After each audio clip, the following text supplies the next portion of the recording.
Jadi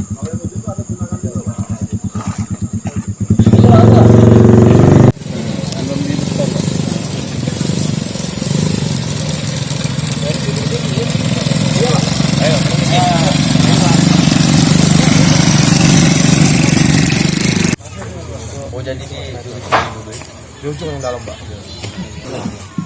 Ada tampang kawan ini.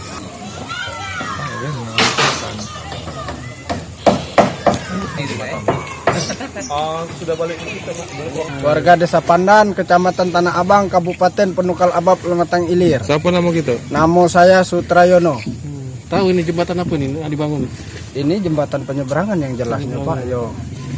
Tapi kita tidak tahu anggarannya. Tapi besar harapan kami masyarakat supaya jembatan ini cepat selesai untuk tahun ini kan.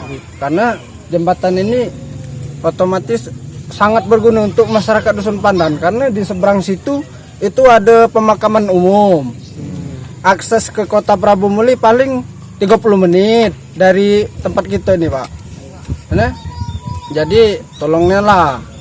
Banyak warga sini yang membutuhkan bantuan dari Pak Bupati, Pak Gubernur, dan juga Pak Presiden kan. Ini udah mulai kapan pembangunan ini Kak? Dari tahun 2017. 2017. Ini tahun 2020 kan.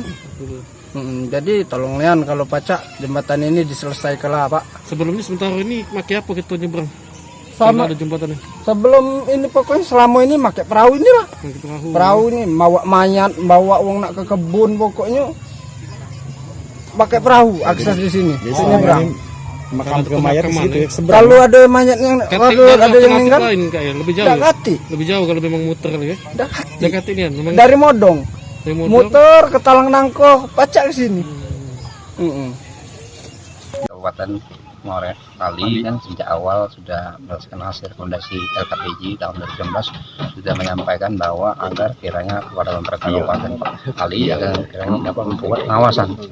Oleh karena itu kami Komisi 2 Komisi Teknis yang mitranya adalah Dinas Bina Marga akan melaksanakan memperketat pengawasan dan upaya untuk meningkatkan kualitas dan mutu kerjaan untuk masa-masa yang akan datang saja. Sejauh ini gimana Pak melihat Pak? Sejauh ini Anda lihat gimana? Ya semenjak di bawah kepemimpinan Pak Hilman ini kayak antara DPRD dengan dinas PU ya ada kerjasama yang terutama ada koordinasi yang baik terutama di bidang pengawasan sesuai dengan tugas pokok dan fungsi DPRD Kabupaten Bali. Kalau untuk pengawasan di lapangan sendiri gimana Pak? Sudah cukup maksimal atau gimana Pak? Iya, kita maksimalkan semaksimal mungkin. Ya setiap minggu mungkin setiap ada kesempatan kita akan selalu turun ke bawah, terutama kalau bisa bersama PPTK dan dengan dinas terkait tentunya. Pengawas pekerjaannya sudah cukup baik tak sejauh ini? Ya kalau kami lihat secara di lapangan ya kelihatan sudah kuat ya, maksimal ya. Jangan lupa subscribe, share, komen, dan like ya.